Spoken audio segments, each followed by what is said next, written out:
ल सुरु गरौँ। तपाईको नाम बदलिदिनुस् अब। केबाट खड्ग प्रसाद ओली होइन, केपी ओली भनेको कीर्ति प्रसाद ओली हो भनेर भन्ने बेला आएको छ। मलाई दुःख लागेको छ। A few moments later. यो आज विश्वासको मत दिँदै हुनुहुन्छ हैन? तपाई केपी शर्मा ओलीलाई कीर्ति प्रसाद ओली भन्नुहुन्थ्यो, आज के छ? केपी ओली नै हो? Good question. उहाँको नाम तपाईलाई पनि राम्रोसँग थाहा छ, मलाई पनि थाहा छ हैन? विगतमा तपाईले गरेको विश्लेषण सही थियो कि थिएन? हाम्रो पार्टीले आज विश्वासको मत दिने निर्णय गरेको मात्र होइन, यो सरकार बनाउने नै हाम्रै समझदारी बनेको हुनाले गर्दा आज हामी विश्वासको मत दिन्छौँ। हस् ल, थ्याङ्क यू। जस्तो भ्रष्टाचारको फाइलमा दाइ थोरै बोलिदिनु पर्यो दाइ।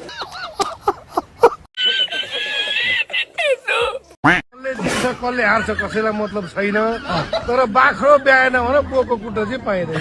तर बाख्रो ब्याएन भने पोको कुटो चाहिँ पाइँदैन। कैसे कैसे लोग रहते हैं यार यहाँ। मैले गगन सिंह पहिला पनि भने, उहाँले एक भाइ चाहिँ बाख्रा पालन भन्नुभयो, भने हो नि, म त्यो ठाउँमा हेर्न गएँ उहाँको बाख्रा पालन, खोर पनि छैन बाख्रा पनि छैन। क्या बक रहे हो मादरचोद? एकपल्ट हुल्या छ, फोटोसोटो खिचेपछि फिर्ता लगेछ। यहाँ खसीको मासु पसल खोल्या होइन, अर्को ठाउँ खोल्यो भनेर आउँदैन। कहाँनिर पसल चाहिँ छँदै छैन। अनि सरकारी कोषबाट कृषि अनुदान लगेको कहाँनिर गयो भने मेरो प्रश्न यति मात्र हो क्या। Good question. हिसाब बुझाउनु पर्दैन जनतामा, पारदर्शी भन्ने, ठुल्ठुला कुरा गर्ने, विज्ञानका कुरा गर्ने, राष्ट्र निर्माणका कुरा गर्ने। अनि त्यो खुसी कहाँ गयो भनेको मैले उहाँको पछाडि हिँड्ने मान्छेले त्यही खसीको मासु खाएर हिँडे हो कि?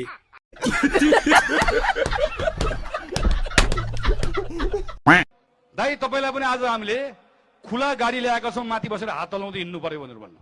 मैले भने साथी म त आजसम्म कि मोटरसाइकल चढेको, गाडी नै चढ्दै गर्दा पनि साथीभाइको गाडी धेरै बसेर चढिरहेको छु। और अभी तो रुको, क्लाइमैक्स अभी बाकी।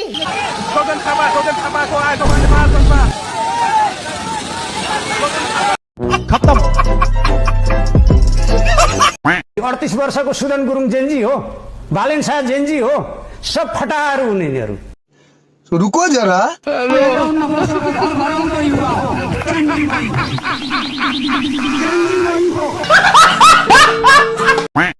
ताराको टोपी, सूर्यको टोपी, रुखको टोपी लाउँदै तिनकै भात र मासु खाँदै चिसो पनि पिउँदै गएर घन्टीमा ल्याम हाल्दैछ भोट। 20 वर्ष सांसद र मन्त्री भएपछि बल्ल बाटोघाटो बनाउनलाई 12-15वटा कानुन फेर्नुपर्छ भन्ने ज्ञान आयो तपाईहरुलाई? म संविधान र कानुनमा बदलाव ल्याउनका लागि 5 वर्षको प्रयोग गरौँ भनेर भन्छु। एउटा साथी प्वाक्क आएर मञ्चमा आएर बोलिदिनुहुन्छ, यत्रो वर्ष के गरिस् भनेर बोल्थ्यो। कति सजिलो छ।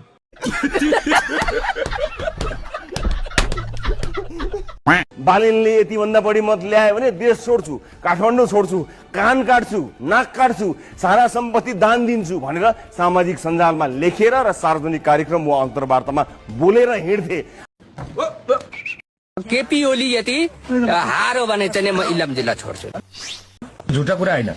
बालेन शाहले झापा 5बाट जित्यो भने 30,000 खसी मैले दिने भाइ। निर्वाचन भयो भने म घाँटी छु, घाँटी। बालेनले जित्यो भने झापामा कान काटेर म त्यति नसुनागर टाका लाउँछु। 20 देखि 25,000 मतन्तरले जित्नु भएन छ भने निर्वाचनको मत परिणाम आएका दिन म झुन्डिन तयार छु। मैले पहिला नम्बर के भने एक त उसले चुनावै लड्दैन, दोस्रो कुरा चुनाव लड्यो भने जित्दैन, अगर जितो भने भन्ने प्रश्न आयो म तिम्रो गु खाइदिन्छु भने। यही ढङ्गमा राजनीति चलाइरहने हो भने आज त सोसियल मिडियाका स्ट्याटस मेट्नु भयो, भोलि तपाईको दलको नामो निशान मेटिन सक्छ।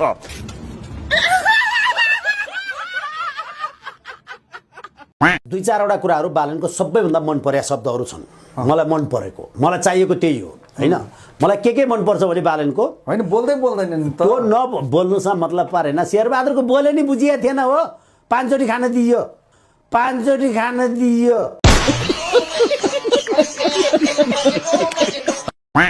दुईटा मिलाएर चाहिँ नेकपा एमाले बहुमतको नजिक छ।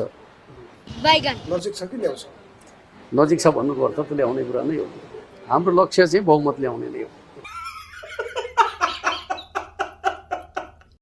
पापा खाना पाइन्छ नि त, रासपा। पहिले खाइहाले। तिमीहरू त पापा खाइराखेका छौ, रासपा गरेर। पापा पाइराखेका छौ तपाईँले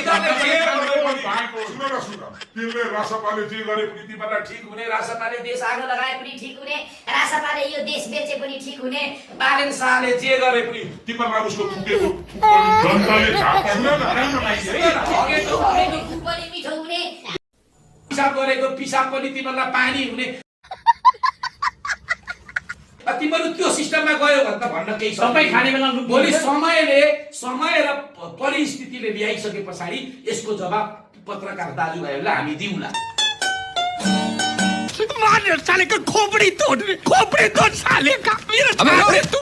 बालन यदि जमिनबाट माथि बतासिएको छ कि कहाँ गएर दुर्घटना पर्छ भने बालनलाई थाहा छैन। अस्ति एउटा साथीले भन्थे 3 वर्षमा बालनजीले जति मान्छे जबरजस्ती भेटे त्यति मान्छे त केपी ओली एक दिनमै घरमा भेट्छ। A few moments later. लगायतका साथीहरूलाई हामी शुभकामना दिइसकेका छौँ। उहाँहरू सफल हुनुहोस्, उहाँहरूभित्रको एकता चाहिँ मजबुत होस्, उहाँले जनतामा जुन खालको अपेक्षा बाँड्नु भएको छ त्यो पुरा गर्न लाग्नुहोस्। कट्टा पक्रेछ कि केरा पक्रेछ रे?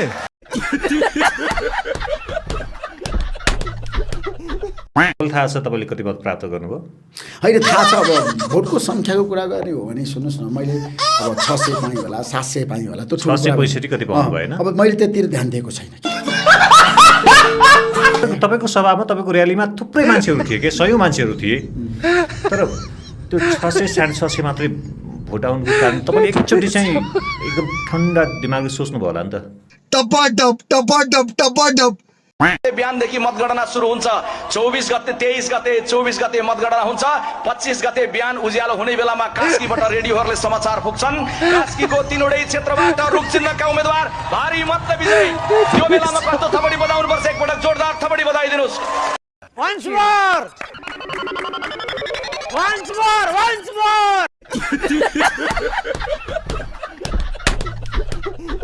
हेलो नमस्ते सर। मुख्य लाभ लाग्नु किन सोध्दै? नेकपा 120 सिट आउँछ भन्नुहुन्छ, जम्मा 60 सिट आयो। अनि के हुन्छ त? अब जनता दिएन के हो?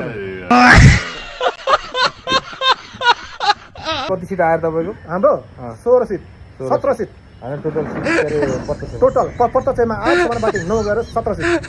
अनि तपाईँले यो चुनावभन्दा अगाडि कति भन्नुभयो? 120 भनेको अब त्यो आएन, सबै घन्टी भएर घन्टीमा भोट हालिदियो। अब हामी के मर्नु त?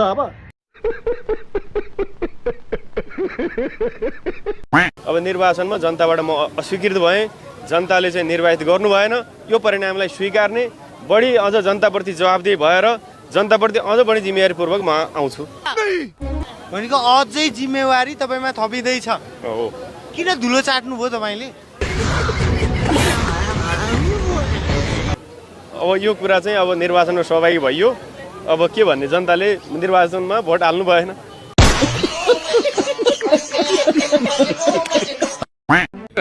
Hey, y'all, come look at this.